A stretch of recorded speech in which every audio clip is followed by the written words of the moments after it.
दूसरी चीज और सावधानियां रखनी है बहुत ज्यादा। खुले पैसे यदि आपसे कोई मांगता है तो आज के बाद में भूल के मत देना।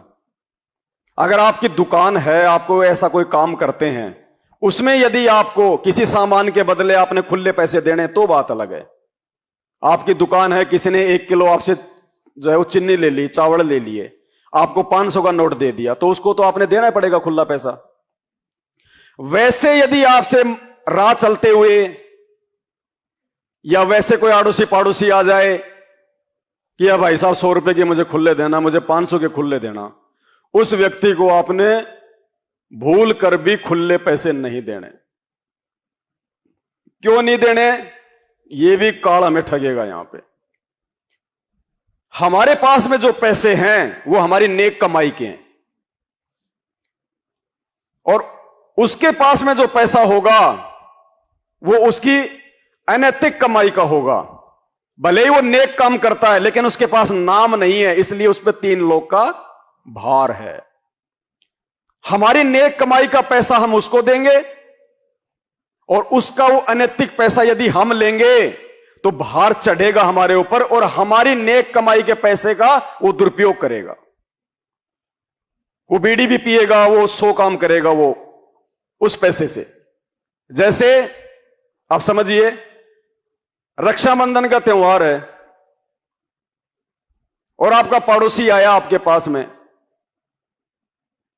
कि यार मैंने वो कन्या जिमाई है 5-7, मेरी बहन आई हुए हैं वो 3-4, और मेरे को उनको खुले पैसे देने, यार मेरे पास में खुले नहीं है, 500 का ले ले, मुझे 5 नोट 100 के दे दे।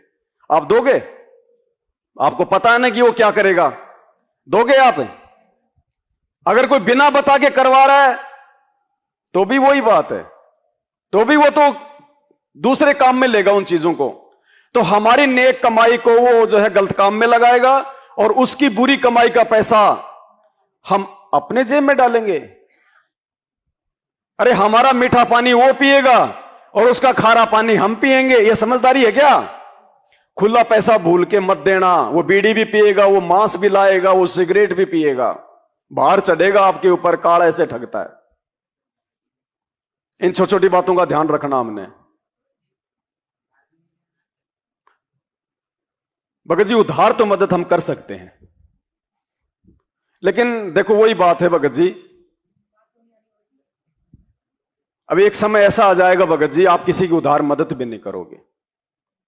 क्यों नहीं करोगे? उधार मदद करने से अच्छा है उसको परमात्मा का मार्ग बताओ, उसको परमात्मा से जोड़ो, ज्ञान समझाओ उसको। आपने उसको उधार पैसे दे दिए, जगत का नियम है, जगत कभी भी टाइम पे पैसे नहीं देता। देते समय शेर बन जाएगा, लेते समय गाय बन के लेता है।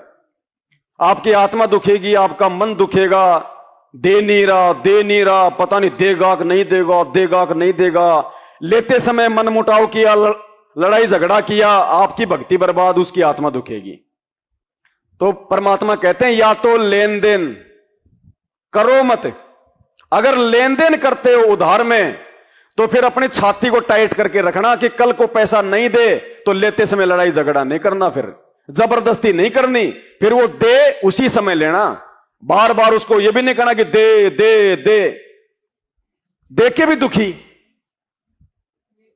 फिर तो मालिक ने स्पष्ट कहा कि या तो किसी की मदद आप करो मत, अगर मदद करते हो तो अपनी छाती के ऊपर जो है वो पत्थर रख के करना। फिर लेते समय मन मुटाव नहीं, उसकी आत्मा नहीं दुखानी चाहिए फिर, और तेरी भक्ति बर्बाद होगी। तेरे को हमेशा टेंशन रहेगी, यार देगा कि नहीं देगा, देगा कि नहीं देगा, कब देगा।